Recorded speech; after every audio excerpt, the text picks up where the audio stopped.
The world is full of urban legends, remarkable stories that spread like viruses around the planet, mutating and evolving until no one can remember which are true and which are urban legends. In this episode, called Twisted Fate, you'll see 3 stories about the lives turned upside down by Lady Luck. First up, Kevin Steffen uses his first aid skills on a very important person. Then Anne-Marie Duart attempts to catch her husband cheating, but is shocked at her findings.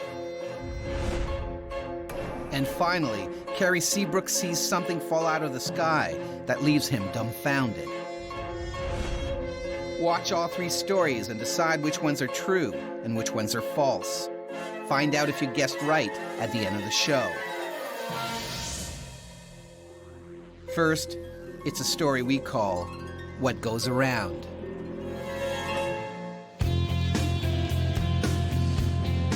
Buffalo, New York is known for its chicken wings. Others know it as a city of good neighbors. And one young Buffalonian is living proof that one good turn really does deserve another. Meet Kevin Steffen. So as a volunteer firefighter, I've gotten a lot of first aid training, and you learn how to help people, like emergency first aid. But Kevin had no idea just how helpful his first aid skills would prove to be.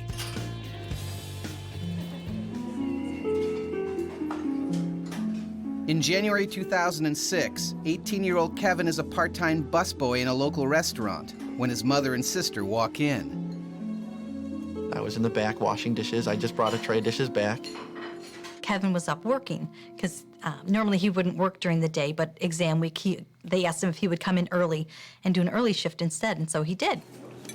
Suddenly, one of the other diners gets something lodged in her throat.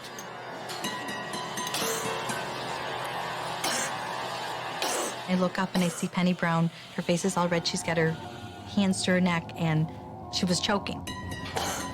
Are you okay? I screamed out, "She's choking!" Okay, come on. Come on. Kevin is alerted by the commotion in the restaurant. Breathe, come on. And I ran over there, and the waitress stepped out of the way. Can you breathe at all? Trained in first aid, Kevin puts his skills to use. And I gave a really hard thrust of the Heimlich maneuver, Okay, I'm gonna give you the Heimlich, hold on. and nothing happened. I could still hear her choking and gagging. She just eked out the words, "Help me." It was, you know, something that you'll never forget, that sound of someone being so desperate for help. I'm gonna give you the Heimlich, hold on. With the Heimlich not working, Penny Brown is rapidly running out of time. But this isn't the first time Kevin's been involved in a life or death situation. Back in 1999, 11-year-old Kevin is involved in a freak baseball accident. Kevin was in the dugout, picking up the bats, doing what bat boys do. I would just be the bat boy, and I'd run out and grab the bats. You know, I had my little bat boy towel and whatever. And one of the young players was warming up, and on his backswing, didn't know Kevin was behind him. Kevin stepped too close to his teammate. Just got hit by something. I didn't know what it was, and it didn't even really hurt. It just knocked the wind right out of me.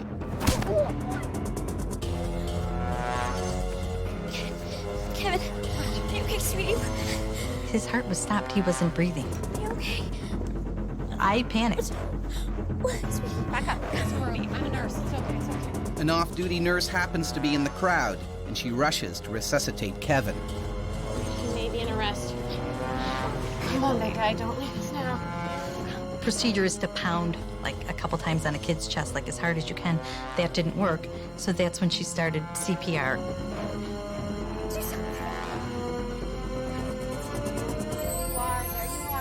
The next thing I remember is just the light slowly fading back in. It's okay. What's your name, buddy? What's your name? Kevin. The nurse has brought Kevin back from the dead. The experience inspires him to learn first aid for himself. It really was kind of a realization that, you know, I might need to use this because it was used on me. Breathe, come on. 7 years later, back at the restaurant, Kevin gets his chance. He tries the Heimlich one last time. Thanks to Kevin, Penny can breathe again. But Kevin's mom has some jaw-dropping news about the woman he's just saved. Kevin, do you not know who that is? Mrs. Brown saved your life 7 years ago on the baseball field, and today you saved her life. 10 years ago. You're not that little boy. It has all the hallmarks of something more than just a coincidence. And I was absolutely in shock. I couldn't believe it. And they said I walked around the rest of the day with a huge smile on my face, and all the cooks were like, they couldn't believe it. Everyone was just in complete shock at what had just happened. Things are even more shocking when they realize that 7 years earlier, Penny shouldn't have been at the baseball game. She was supposed to be at work, but they were overstaffed that night, and she got the night off. And Kevin was only able to save Penny because he was covering someone else's shift. Why was he there that particular day when normally he would have been in school? It's like all these little pieces that were put together. It's a good day. The mysterious forces of karma have thrown Kevin and Penny together in a life-saving pact. So is this a true life story, or was it just a Heimlich hoax? Find out at the end of the show. But before then, check out this mini-myth. Mini-myth number 1099, off the rails. Businessman Todd Smith boards a night train from London to Berlin. Single and alone, Todd heads to the bar for a drink before bed. At the bar, he meets a pretty school teacher named Carol, who's also traveling alone. After talking for hours, it's clear they feel a connection, so Carol invites Todd back to her cabin for a night of passion. The next morning, a happy Todd wakes up and finds that Carol has vanished. He gets out of bed, but can't find his suitcase or wallet. Then, Todd looks out the window. The train car has been disconnected and is stopped next to a field. So is this great train robbery true, or have we gone off the rails?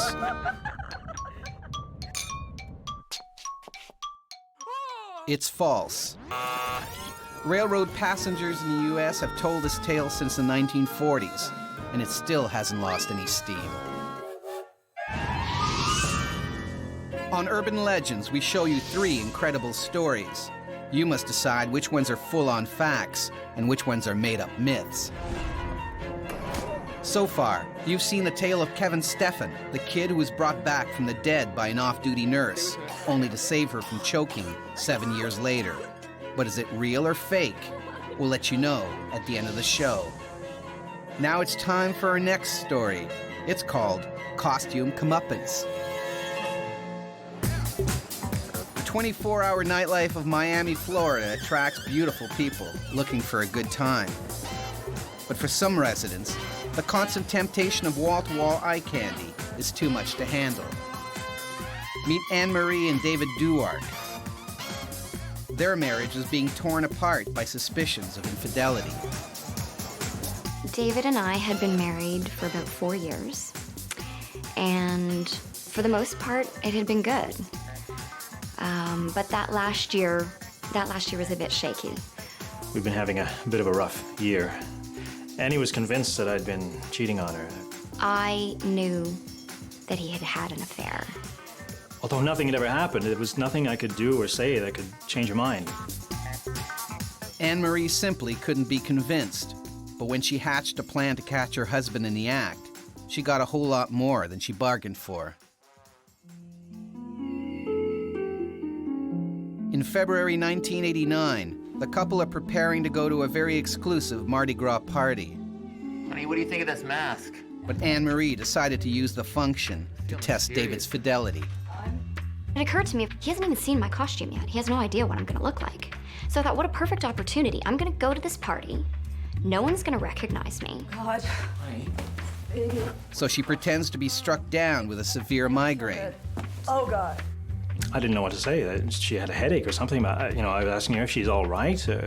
Does she need any pills or a doctor, or what can I do? No, just... I said to him, you know what, just go. I'm sure you're gonna manage to have a good time without me. Just go and enjoy yourself. So he finally left. Now, Anne-Marie can put her plan into action. I got dressed up, was looking good, went to the party. Incognito, Anne-Marie searches for her husband. But I couldn't find David anywhere. It was kind of strange, you know, I went around the party and I couldn't find him or his costume. However, Anne-Marie's costume attracts unwanted attention from James Trolley, the neighborhood lech. Stand over here and I'm very confused. If you're lost. He's totally obnoxious.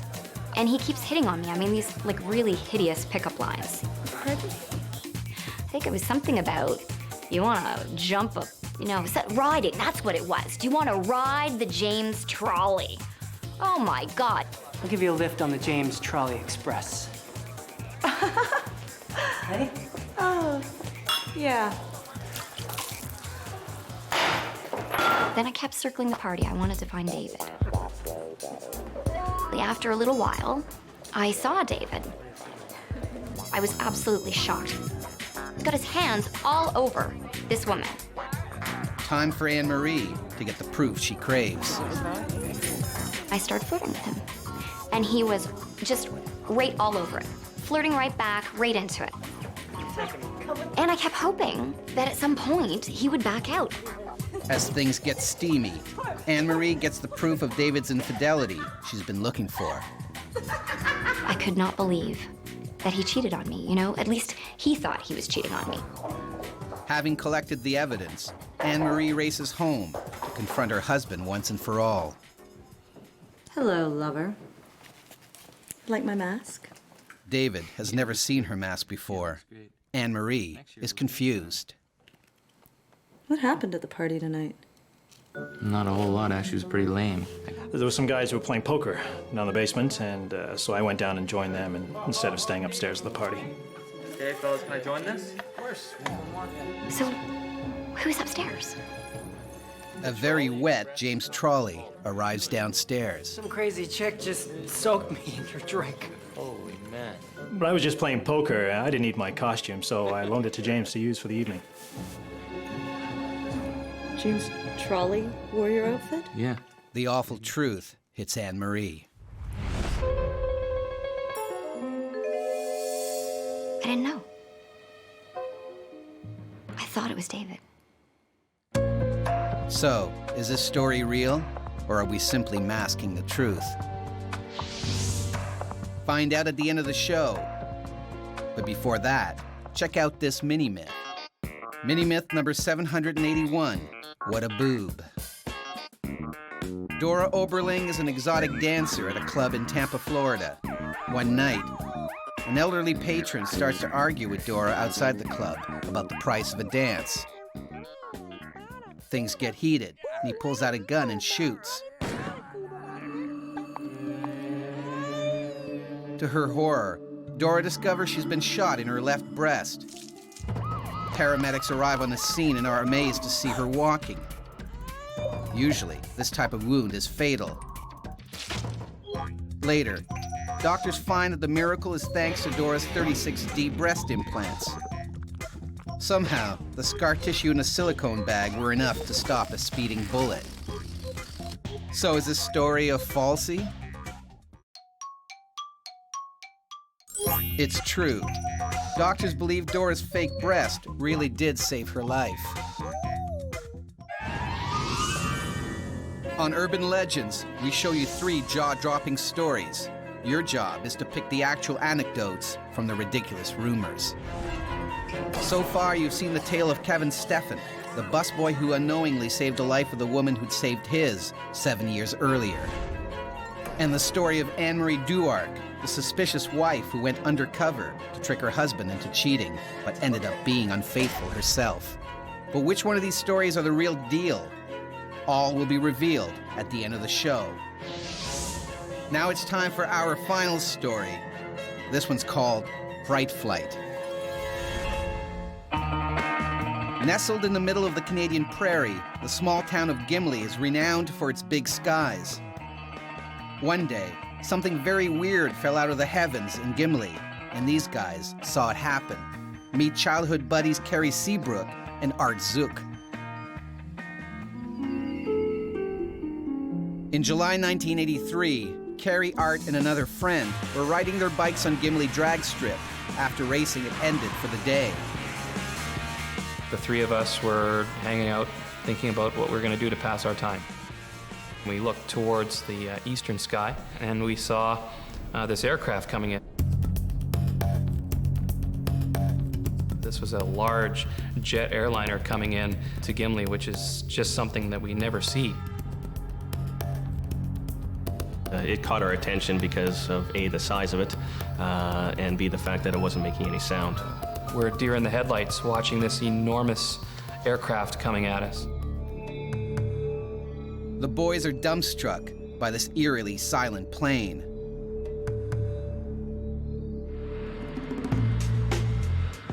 Two hours earlier in Montreal, Captain Bob Pearson prepares for a flight that will change his life forever. Bob's Boeing 767 is bound for Edmonton, Canada. We just crossed over a line of thunderstorms with a cold front moving into Ontario.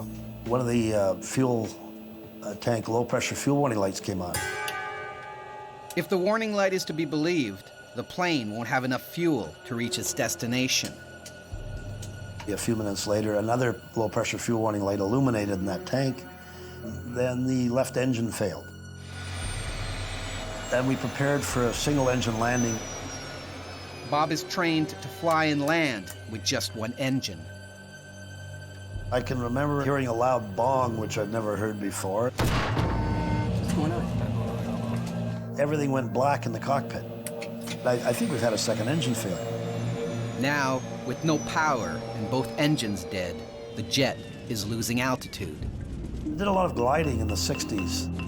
Bob hopes he can fly the 150-ton jet, just like a glider. We had made the decision to divert the flight to unused airport in Gimli. But Bob doesn't know the runway's been turned into a drag strip, or that Carrie, Art, and their friend are on it. The piece of pavement that that airliner was aiming for to land on was the same piece of pavement that the three of us were standing on. No one has ever landed a 767 safely with no engines before. The lives of 69 passengers and crew are in his hands. Okay, well, look, let me know when you want the landing gear. I can force the landing gear now. Doors fell open by gravity, and the gear extended and locked into place. The nose wheel hasn't deployed properly, and to make matters worse, the plane is going to overshoot the runway. We were getting too high for a safe landing on the runway. To slow the plane down, Bob steers the jet in a side slip, a trick he learned in his gliding days. We were just mesmerized by it coming in. Bob battles to slow the jet's silent descent. The aircraft lost altitude very quickly. It was basically falling out of the sky at that point. Realizing the plane is seconds away from running them down, the boys pedal for their lives. The nose of the plane started to touch down, and now the plane is sliding in on its nose. It's getting bigger and bigger and bigger as it comes towards us. I looked up and saw boys on bicycles, and they were pedaling frantically for the left side of the runway.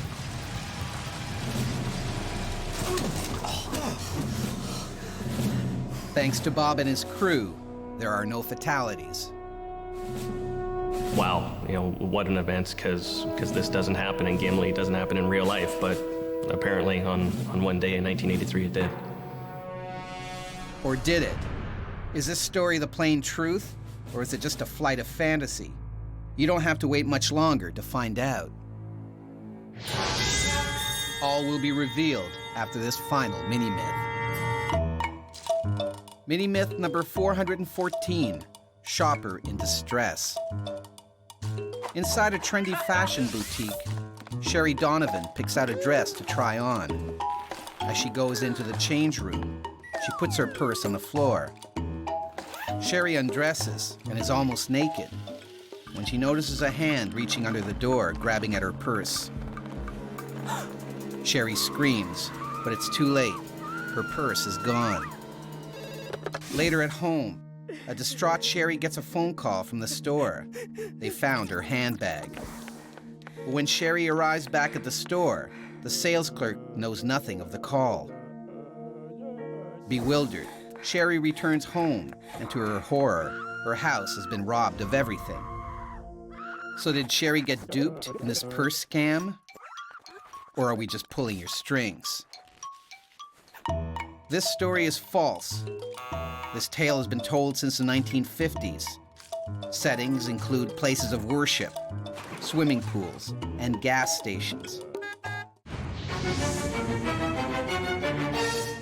Now it's time to reveal the truth about our three stories. First up, it's the tale of Anne-Marie Duarc, the woman who tried to seduce her husband at a costume party, only to find out that he had swapped his outfit with someone else. But is it true or false? This story is false. So get your minds out of the gutter. I would never cheat on my husband. This masked myth has been around since 1965 and is regularly featured in magazines who dress it up as a reader's true story. Next, it's a story of Kevin Steffen. A nurse resuscitated Kevin after a freak baseball accident. Then, 7 years later, Kevin unknowingly saved the very same nurse from choking. But was this tale too hard to stomach? My name is Lorraine Steffen, and this is a true story. It's true. What goes around comes around. Kevin was inspired to learn first aid after his accident, but never imagined he'd use it on the person that saved him. Which leaves a story of Carrie Seabrook and Art Zook. As kids, they were chased down an abandoned runway by a stricken jet that was trying to make a crash landing. But is it true or false? My name is Bob Pearson. I was a Boeing 767 pilot, and this story is absolutely true. The plane, quickly dubbed the Gimli Glider, had run out of gas at 41,000 feet. The ground and flight crew had confused liters for gallons when they were refueling. That's the end of our episode, called Twisted Fate. Were you able to tell the difference between the telltale truths and a fabulous fib? Don't worry if you couldn't. You'll get another chance to separate fact from fiction in the next installment of Urban Legends.